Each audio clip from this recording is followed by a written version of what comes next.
کیونکہ وہ جو تھا عید فصح کا سبت تھا۔ اس میں یہودیوں کے لیے جو 3 عیدیں تھیں سال میں وہ بہت اہم تھیں۔ عیدیں تو وہ زیادہ مناتے تھے لیکن 3 جو بڑی اہم ہوتی تھیں، ان میں ایک تھی عید فصح جسے ہم پاس اوور بھی کہتے ہیں، ایک عید پینتیکوست جسے کیتھولک ٹریڈیشن میں عید خمسین کہا جاتا ہے، اور جو ہے اور تیسری تھی عید خیام۔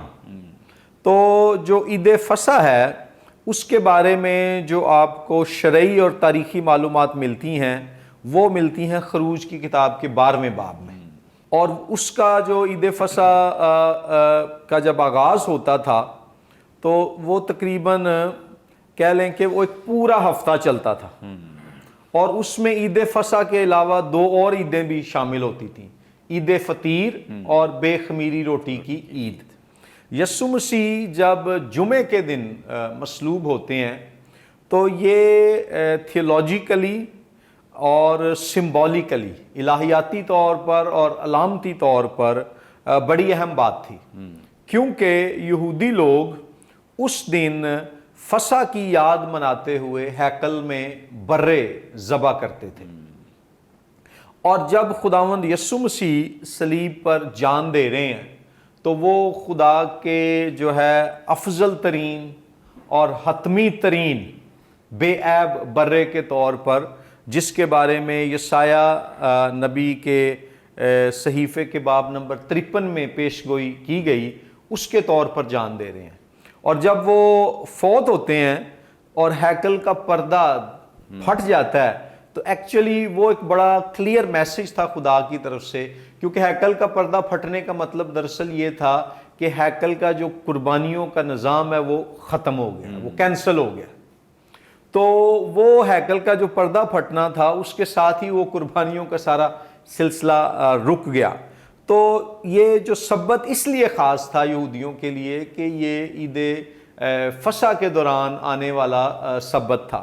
ہمارے لیے اہم بات یہ ہے کہ یہ عید فصح کیا تھی، اس میں اس کو مختصر بیان کروں گا کہ یہ وہ فصح کا آغاز ہوا تھا جب یہودی لوگ، یا اس وقت تو انہیں اسرائیلی کہا جاتا تھا، لفظ یہودی تو تاریخ میں بعد میں آتا ہے، اسرائیلی جو لوگ تھے یہ مصر کی غلامی میں تھے، اور ان کو جس رات خدا نے آزاد کروانا تھا، خدا نے موسیٰ کے ذریعے سے حکم دیا کہ ہر یہودی خاندان جو ہے ایک برہ ذبح کرے، اور اس برے کا خون جو ہے وہ اپنے گھروں کے دروازوں کی وہ چوکھٹوں پر لگائیں، اور جو ہے خداوند کا فرشتہ پھر گزرے گا، اور جہاں جہاں وہ خون نہیں لگا ہوگا جن دروازوں کی چوکھٹوں پر، ان گھروں میں ماتم ہوگا۔ اور ایسا ہی ہوا، انہوں نے جب اسرائیلیوں نے برے ذبح کیے، ان کا خون اپنے گھروں کے دروازوں کی چوکھٹوں پر لگایا، وہ موت کا فرشتہ گزرا، وہ بچ گئے، لیکن مصریوں کے گھروں میں جو ہے ماتم ہوا، اور پھر اسی کے ساتھ انہوں نے جو ہے آگے عید فطیر منائی، پھر جو ہے خمیری روٹی کی عید منائی، اور پھر جو ہے بالآخر وہ مصر سے آزاد ہو گئے۔ اور یہ وہ عید تھی جو اسرائیلیوں کو حکم دیا گیا تھا کہ انہوں نے ہر سال منانی ہے۔ اب جب ہم یسوع مسیح کی زندگی اور موت کی روشنی میں اس کو دیکھتے ہیں تو یسوع مسیح کو کرنتھیوں کے خط میں کہا گیا ہے کہ ہمارا بھی فصح قربان ہوا جو یسوع مسیح ہے۔ پھر پہلا پطرس اس کے پہلے باب میں جو ہے پطرس رسول یسوع مسیح کو خدا کا بے عیب برہ کہتا ہے۔ پھر یوحنا کی انجیل کے پہلے باب میں بیان کیا گیا ہے کہ دیکھو خدا کا برہ جو دنیا کا گناہ اٹھا لے جاتا ہے۔ اور یہ جو ٹرمینالوجی ہے برے کی، یہ ہمیں ملتی ہے، اس کی جو جڑیں پرانے عہد نامے میں ہیں، خروج 12ویں باب میں اور یشعیاء 53ویں باب میں۔ اگر پرانے عہد نامے کا کوئی چیپٹر سب سے زیادہ نئے عہد نامے میں استعمال ہوا ہے تو وہ یشعیاء کی کتاب کا باب نمبر 53 ہے۔ اور یہ بڑی دلچسپ بات ہے ببلیکل تھیولوجی کے پرسپیکٹیو میں کہ نئے عہد میں جو ہے مصر کو اور فرعون کو شیطان، گناہ اور موت کی ایک علامت کے طور پر لیا گیا ہے۔ اور جیسے برے کی قربانی کے وسیلے سے اسرائیلی لوگ مصر سے آزاد ہوئے، نئے عہد میں جو انسان ہیں وہ خدا کے برے یسوع مسیح کی قربانی کے وسیلے سے شیطان، گناہ اور موت سے آزاد ہوتے ہیں.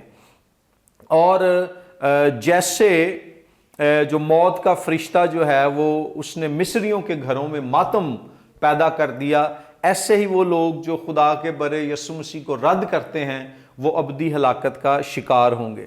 اب سبت کے ساتھ اس کا تعلق اس طرح سے بنتا ہے کہ اسرائیلیوں نے فصح جب شروع ہوتی ہے تو اس اگلے دن سبت منایا.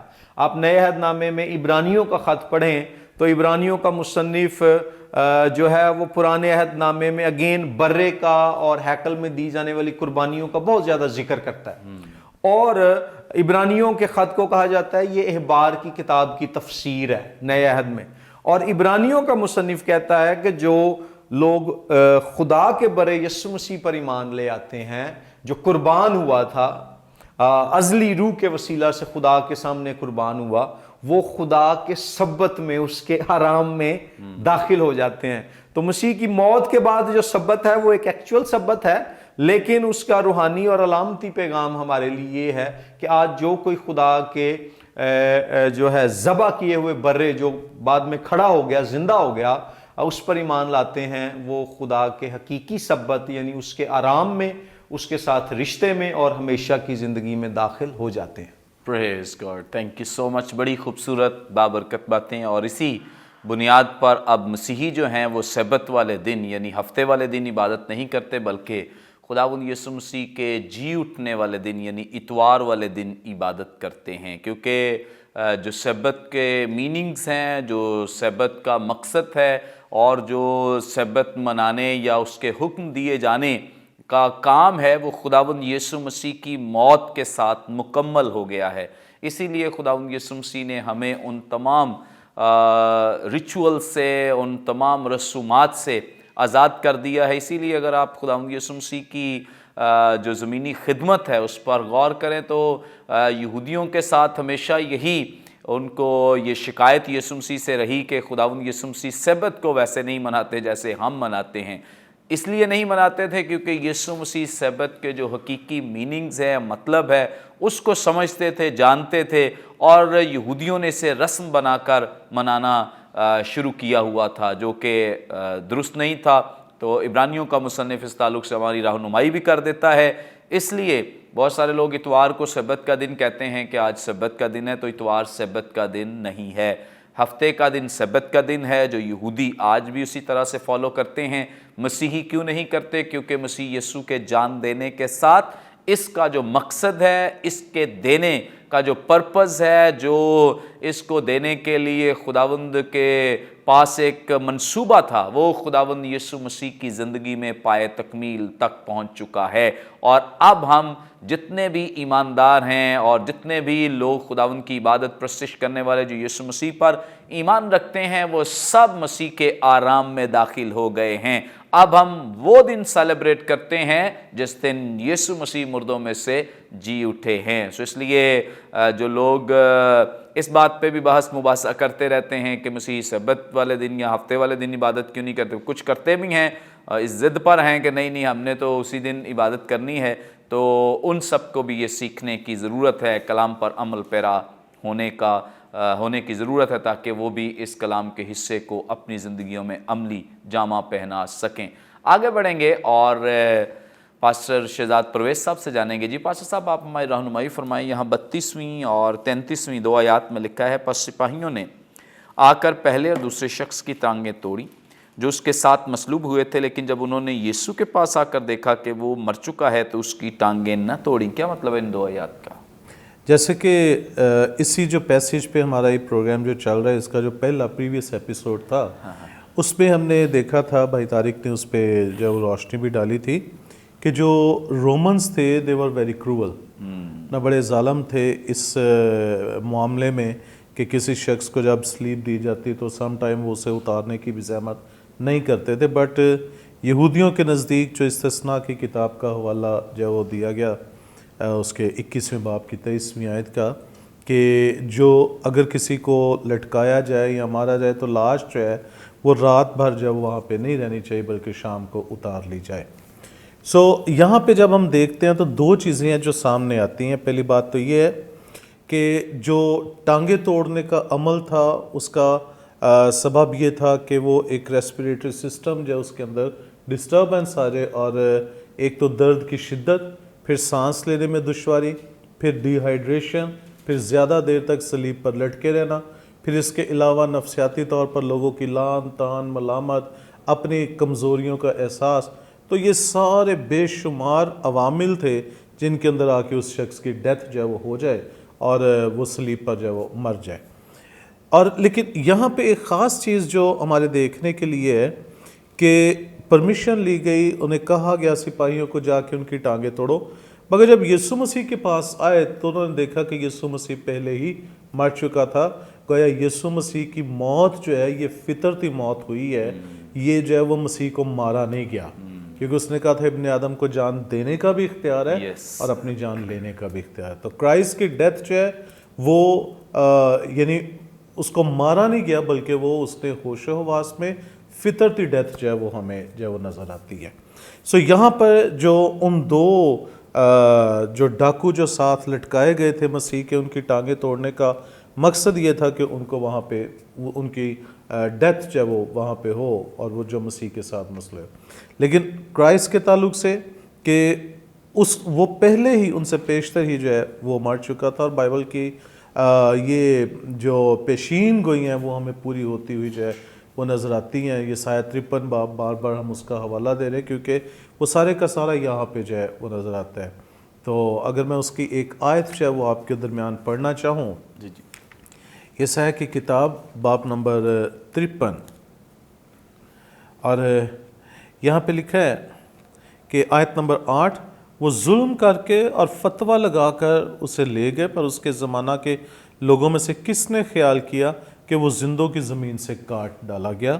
میرے لوگوں کی خطاؤں کے سبب سے اس پر مار پڑی، اور لکھا ہے اس کی قبر بھی شریروں کے درمیان ٹھہرائی گئی. اور پھر 10ویں آیت میں اسکپ کرو 9ویں آیت سے آگے، لیکن خداوند کو پسند آیا کہ اسے کچلے، اس نے اس سے غمگین کیا.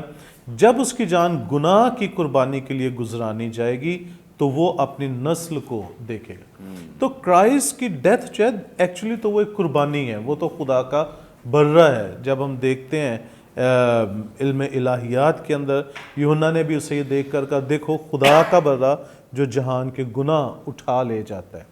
تو بائبل مقدس کے اندر اولڈ ٹیسٹامنٹ میں جو کپر کا ایک عمل ہم دیکھتے ہیں، کفارہ کا عمل جو دیکھتے ہیں، تو اس کا میننگ گناہوں کو ڈھانکنے سے جو وہ لیا جاتا ہے.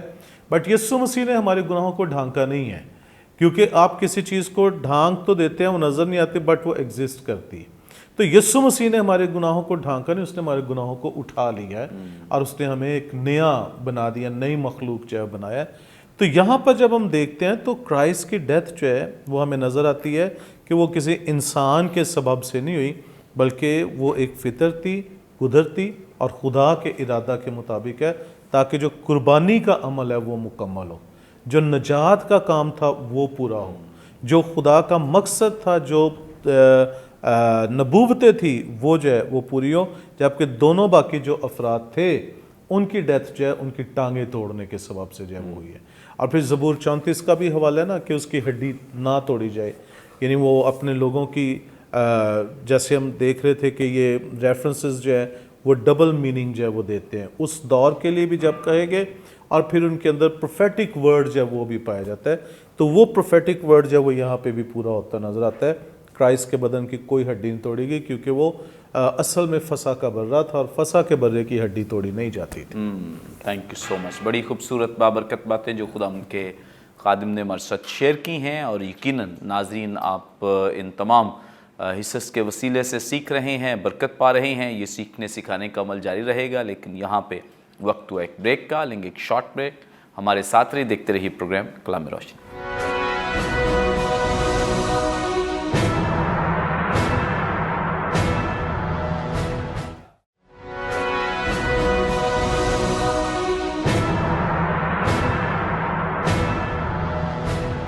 ویلکم بیک ناظرین، آپ دیکھ رہے ہیں پروگرام کلام روشنی. بریک پر جانے سے پہلے بڑی خوبصورت بابرکت باتیں جو خدا ان کے خدام ہمارے ساتھ شیئر کر رہے تھے آگے بڑھیں گے، اور گفتگو کا آغاز ایک دفعہ پھر ریورنڈ طارق وارث صاحب سے کریں گے. جی طارق صاحب، آپ ہماری رہنمائی فرمائیں.